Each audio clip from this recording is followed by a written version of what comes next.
At 10. New numbers from the Centers for Disease Control indicate the opioid crisis shows no sign of letting up soon. In fact, it is getting worse for many communities. The impact here at home is tonight's top story. Here is a look at data from the CDC. All states shaded in orange have seen an increase in fatal drug overdoses between January of 2017 and January of 2018. You can see both Illinois and Iowa are included. Overall, the country is seeing more than a 6% increase in fatal overdoses between 2016 and 2017. A majority of those deaths are from opioids specifically. That is 68%. In fact, local 4's Tahira Rahman joins us in the studio with what impact we're seeing in the Quad Cities. Tahira?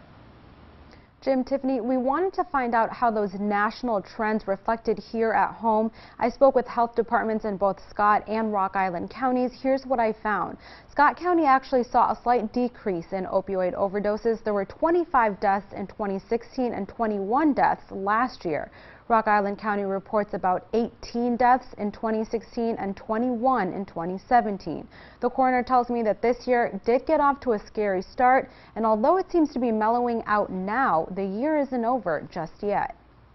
I was on pace for like 80 autopsies, and it was specifically related to the overdoses. I expected it to be way off the charts, I really did, and it hasn't been, and I'm very grateful for that. But there's always tomorrow.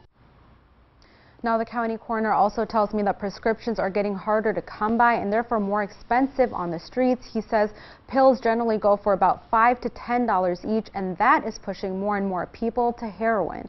In the studio, Tahira Rahman, Local 4 News. Tahira, thank you. Local 4 News investigated to find out how those fatal overdoses break down by state. Both Illinois and Iowa saw an increase between 2017 and 2018.